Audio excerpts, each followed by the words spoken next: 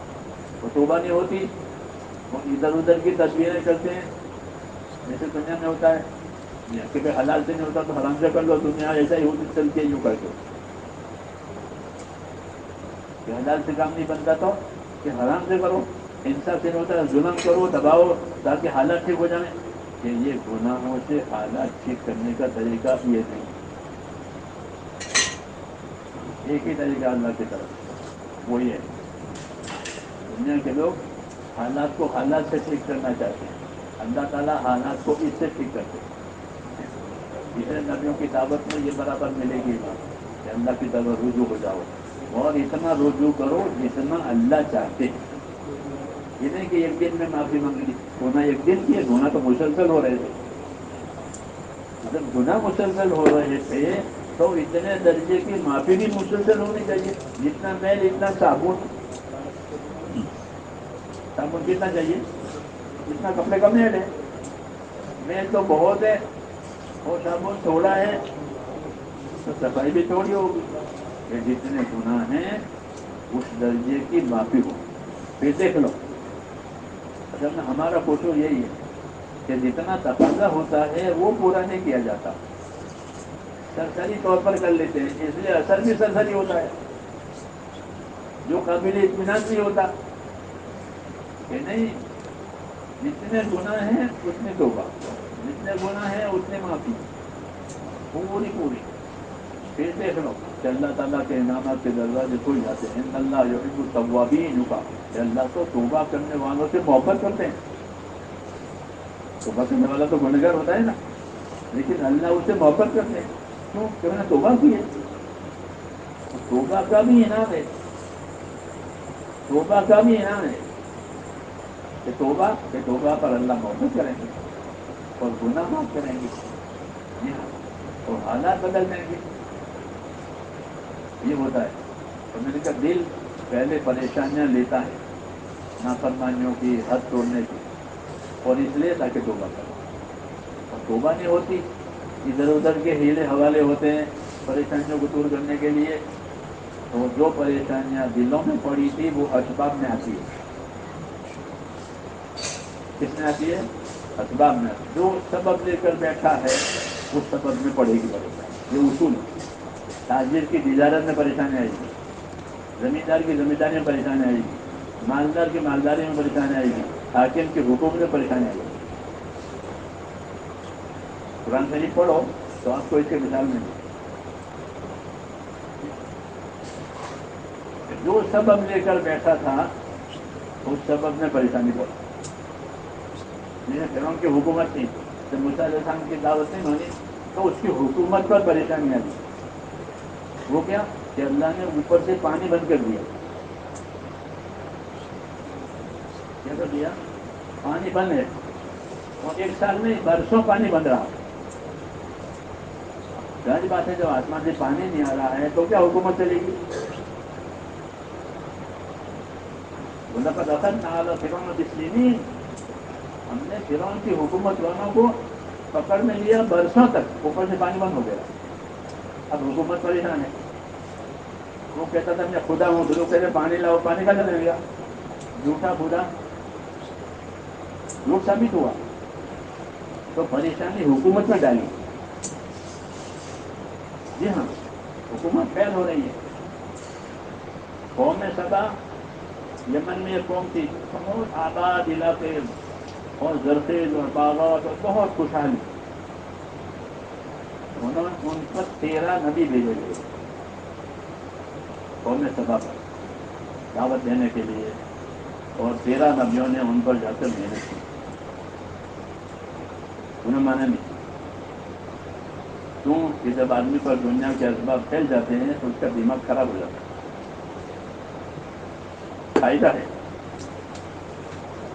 قاعدہ ہے غریبی میں تو کوئی دبے گا آدمی, لیکن جب 2-4 پیسے ہو گئے تو اب دماغ اٹھ جائے گا. اب حق بات سمجھ میں نہیں آئے گی. کہتے ہیں کہ مال حق بات سمجھ میں نہیں دیتا.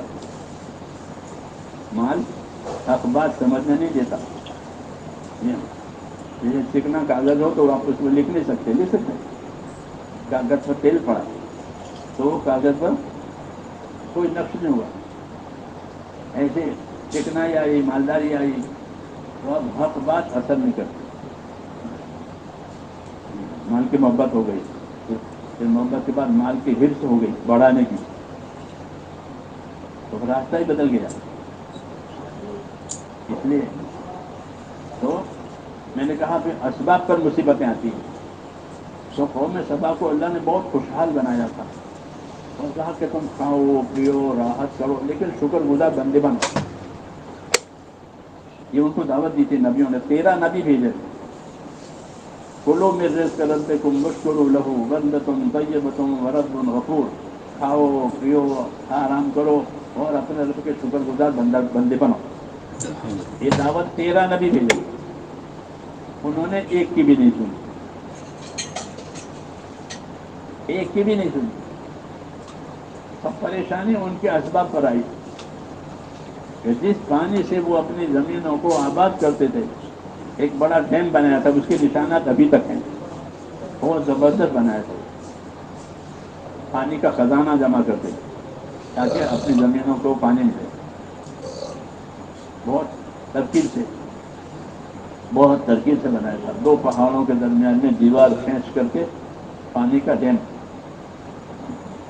اسے پانی لیتے تھے اور خوشحال. جب نافرمانی ہوئی تو سزا دی کہ جن اسباب میں وہ رہتے تھے اس اسباب میں مصیبت آئی کہ وہ بند ٹوٹ گیا. پیچھے پانی ہے ہو جاتے ہیں, پھر ہوتا ہے نہیں ہمارے ملک میں, ایک بند ٹوٹ گیا بس مصیبت ہو گئی. تو بس وہ پانی سے مصیبت ہو گئی. سب چیز تباہ تاراج ہو گئی. اسباب پر آفت ڈالی کہ جن اسباب کی وجہ سے ان کو خوشحالی تھی ان کے اسباب کو توڑ دیا. یہ مثالیں ہیں قرآن پاک میں کہ حاکم کی حکومت, تاجر کی تجارت, زمیندار کی زمینداری, مالدار کی مالداری, ان پر مصیبت ڈالیں. قارون کو مال کے ساتھ زمین میں اتار دیا, وہ بھی ان کا مال بھی ناراض ہو کر کے. یہ ہے اللہ کی طرف سے کہ جن اسباب سے وہ پرورش پا رہے تھے, آرام رہتے, انہیں اسباب میں مصیبت ڈال دی. یہ کرتے ہیں پھر ان کی حکومت پر مصیبت ڈالی کہ پانی بند ہو گیا اور ملک پر مختلف قسم کی مصیبتیں آئی. وہ پریشان ہے ملک, تو ملک والے پر اس حصے سے، مال والے پر اس حصے سے، زمین والے پر اس حصے سے، ہر حصے سے اللہ تعالیٰ بڑی قدرت والا ہے کہ وہ طاقت بھی دے سکتا ہے اور طاقت کے بعد آدمی کو زیر اور لاچار بھی کر سکتا ہے. دونوں طاقتیں اللہ تعالیٰ کے پاس ہے. اس لیے کوئی بے خوف نہ رہے. فلا یامن مکر اللہ الا القوم الخاسرون کہ اللہ کی تدبیر سے تو وہی بے فکر رہے گا جو نادان ہے. اللہ کی تدبیریں زبردست ہوتی ہے، سزا دینے کے لیے بھی اور انعام اکرام دینے کے لیے بھی اللہ کی تدبیریں ہوتی ہیں اور زبردست تدبیریں ہوتی ہیں. اس لیے دعوت یہ ہوتی ہے کہ اپنی ہر حالت میں اللہ تعالیٰ کی طرف رجوع کرو اور جو جو تقاضے جو جو حکم دیے جائیں وہ پورے کرو. اگر حکم پورا کرنے میں نقصان ہوتا ہے تو نقصان برداشت کر لو. یہ نقصان نہیں کہا جائے گا، یہ قربانی کہی جائے گی کہ بھئی حکم پورا کرنے میں نقصان ہوا کہ کوئی بات نہیں، یہ نقصان نہیں کہلاتا. اس کو کیا کہتے ہیں؟ اس کو قربانی کہتے ہیں کہ اللہ کا حکم پورا کرنے میں نقصان ہوا. جیسے زکوٰۃ دینے سے مال کم ہو جاتا ہے. کیا ہوتا ہے؟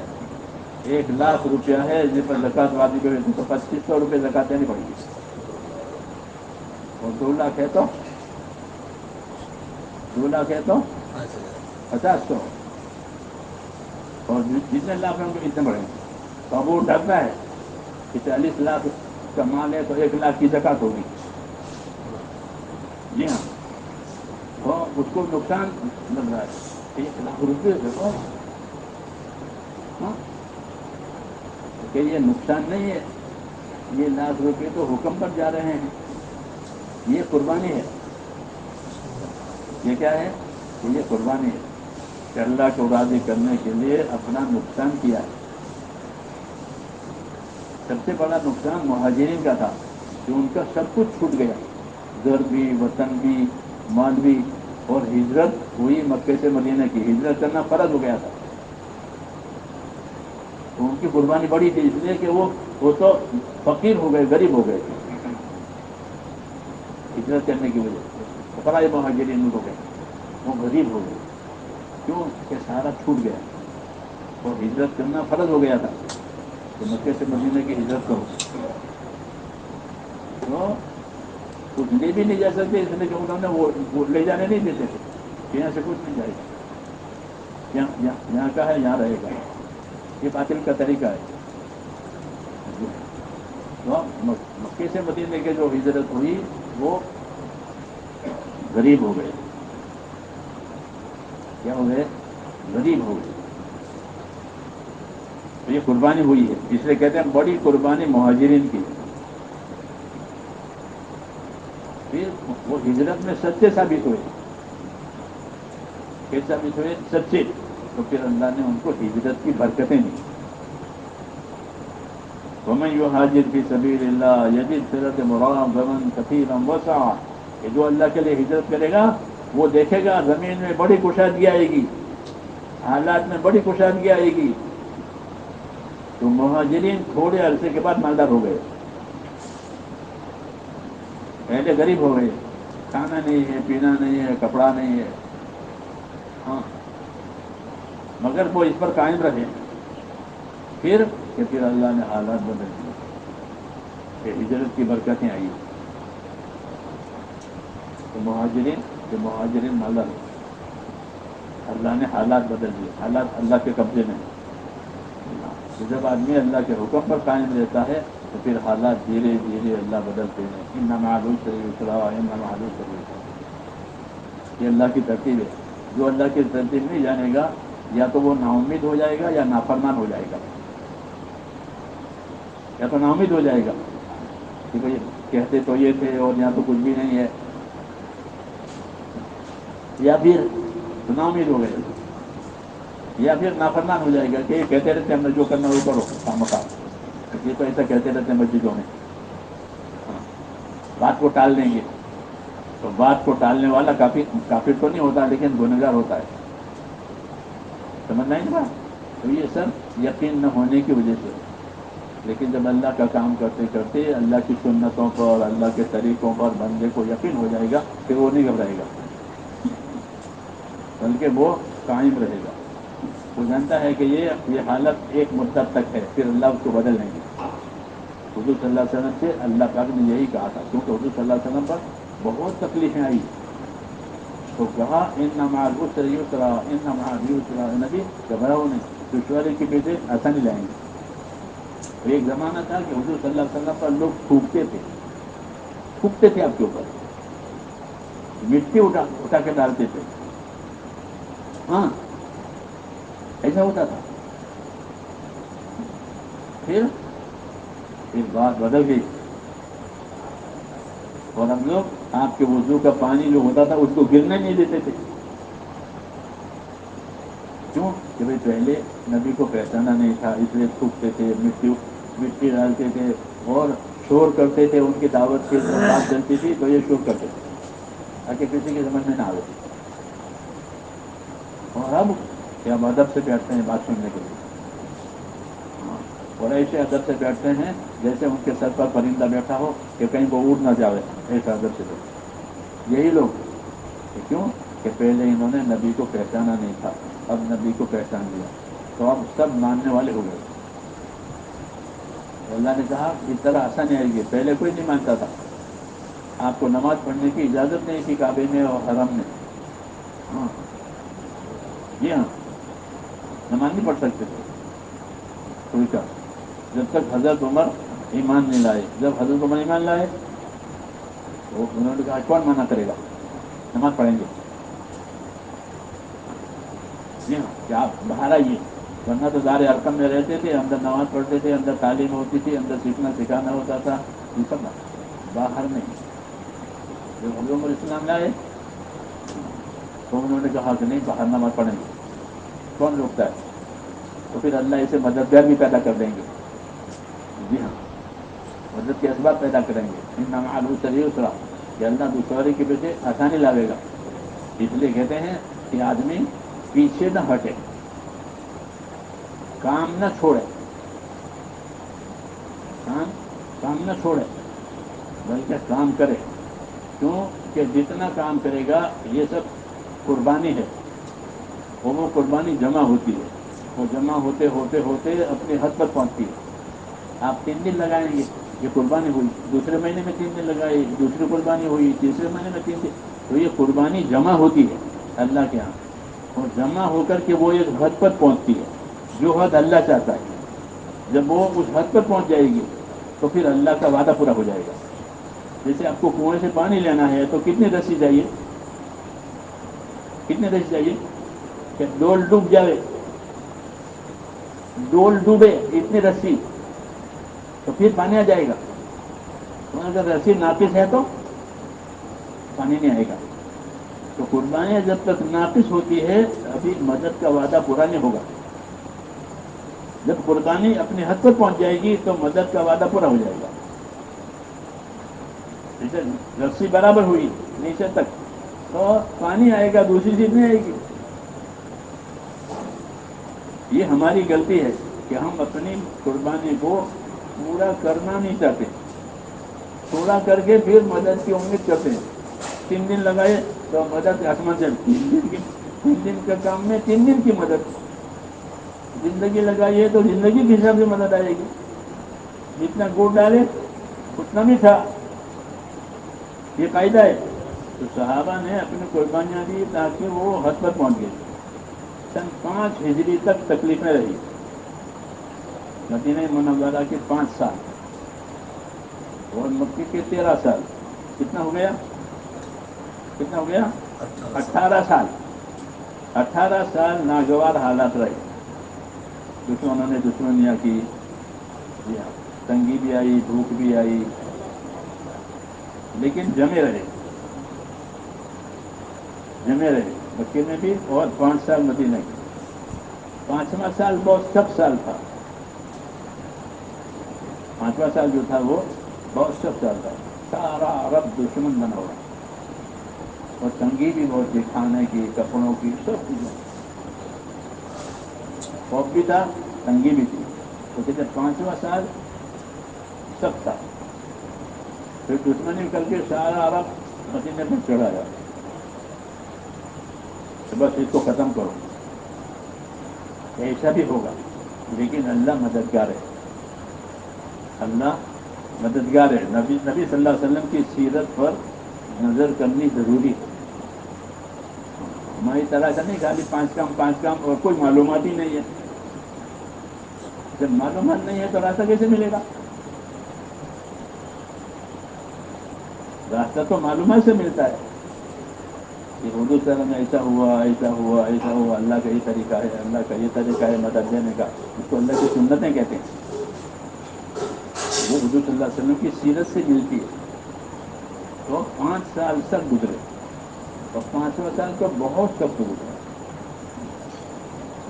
پورا عرب چڑھ کر کے آیا اور حضور صلی اللہ علیہ وسلم کوئی طاقت نہیں ہے. آدمی تھوڑے, سامان تھوڑا, کھانا نہیں ہے. لیکن صحابہ اپنے تقاضوں پر جمے رہے, بھوک کے ساتھ, خوف کے ساتھ, تنگی کے ساتھ. تو بس یہ آخری تھا. وہ یہ تکلیف آخری تھی. پھر اللہ تعالیٰ نے ہوا بھیجی. جب وہ چڑھ کر کے آئے مدینے کو گھیرا تو اللہ نے ان پر ہوا بھیجی. جیسے حود علیہ السلام کی مدد کے لیے ان کے زمانے میں ہوا آئی. حود علیہ السلام کی قوم بہت طاقتور تھی, وہ مانتی نہیں تھی. اللہ نے ان کو ہوا سے ہلاک کیا. تو ان کو پچھاڑ دیا زمین پر, جیسے درخت پچھڑ جاتے ہیں نا ہوا میں, ایسے ان کو پچھاڑا تھا اور ان کو مارا تھا. یہاں بھی حضور صلی اللہ علیہ وسلم کے ہوا بھی آپ کی مدد کے لیے, اور وہ ہوا صرف دشمنوں پر تھی, دوسروں پر نہیں تھی. انہیں کے ایریے میں تھی وہ, جو ان کا ایریا تھا ان کی فوجوں کو, اسی پر ہوا تھی. کیوں کہ آپ کے پاس تو طاقت نہیں تھی ان کو ہرانے کی. تو ہوا بھی بہت تیز ہوا اور ٹھنڈی, وہ ٹھہر نہیں سکے, تتر بتر ہو گئے اور میدان خالی کر دیا اور بھاگ گئے. ہوا بھیجی اللہ نے مدد کے لیے. فرشتے اتارے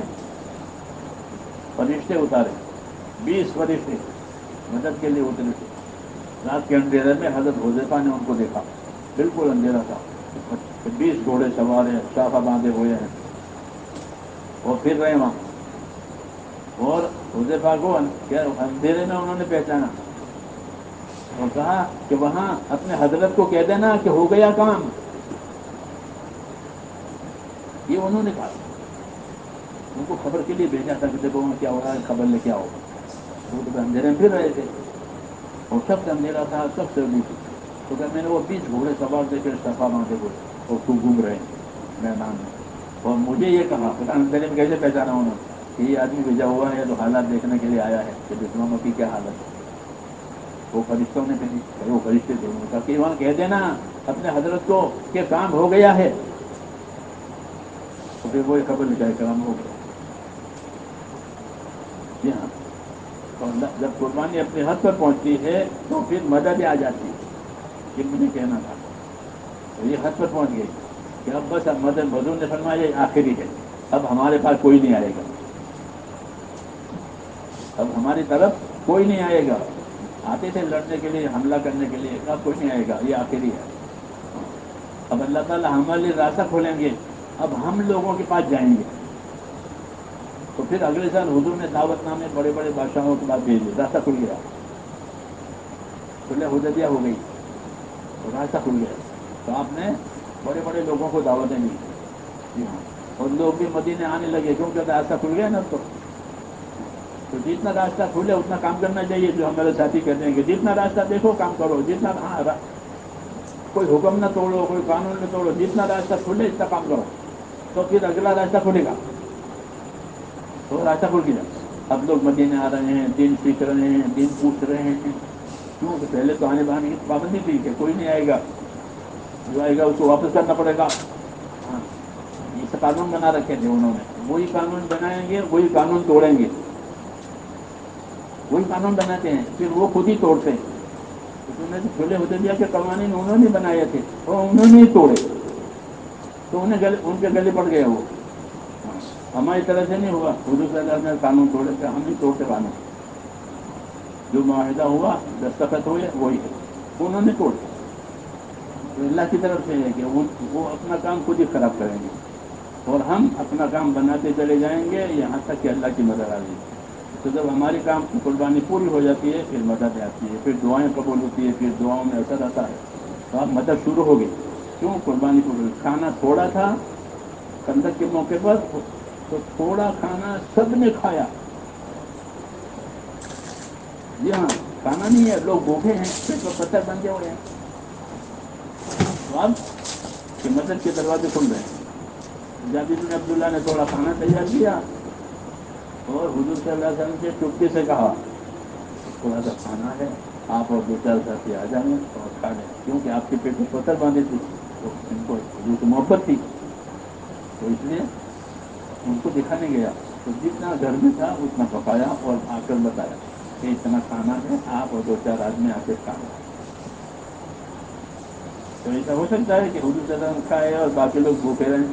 ہمارے ہاں تو کھانا اجتماعی عملوں میں چلے, تبلیغ والوں میں کھانا کتنے عمل اجتماعی ہے؟ 8. اس میں ایک کھانا بھی ہے. یہ نہیں کہ 2 آدمی کھائیں باقی بھوکے رہیں, کہ نہیں, کھانا کھائیں گے اجتماعی طور پر, یا سب کھائیں گے یا سب بھوکے رہیں.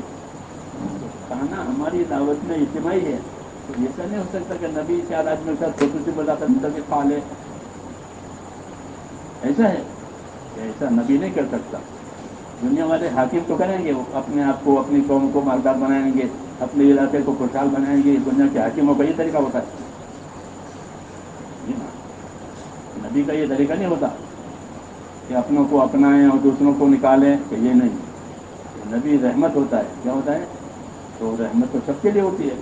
تو حضور صلی اللہ علیہ وسلم نے وہ بات سن کر کے مجمع میں اعلان فرمایا کہ چلو جابر کے ہاں دعوت ہے. تو جابر کی تو نکل گئی پاؤں کے نیچے سے زمین. کیوں؟ بڑے آدمی نے اعلان کیا ہے. کوئی معمولی نیا آدمی اعلان کرے تو بہت نیا آدمی تھا, اس نے اعلان کر دیا ہے تبلیغ میں. آپ نے اعلان کیا ہے. تو جابر کی تو آگے بھاگے, بیوی بھی بھاگ گئی. بیوی کی کوشش لگی کہ میں نے تم کو پڑھا کر کے یہاں سے بھیجا تھا کہ ایسا کیا بھی عورتیں تو نہیں رہتا کہ دیکھو یہ کرنا پڑا کے, کہ تم کو پڑھا کے بھیجا تھا, پھر بھی بات بگاڑ کے آئے کہ نہیں میں نے تو ساری بات کہہ دی تھی. تو بیوی سمجھدار کی انسار کی عورت ہے. کس نے اعلان کیا کہ آپ نے؟ جنہوں نے اعلان کیا ان کی ذمہ داری ہے, ہماری ذمہ داری نہیں. وہ کریں گے. تو یہی ہوا کہ اردو سمجھ آئے, اپنے کھانا اپنے قبضے میں لیا اور اس کو کچھ چھوڑا, دم کیا اور کہا کہ 10 ساتھی آؤ. تو 10 ساتھی آ رہے ہیں, کھا رہے ہیں, 10 ساتھی آنے جا رہے ہیں, سب نے کھانا کھا رہے ہیں. کہ یہ بھی مدد شروع ہو گئی. یہ بھی مدد شروع ہو گئی. جی ہاں, یہ آخری ہے قربانی. یہیں سے تو کھانا تھوڑا تھا وہ کافی ہو گیا.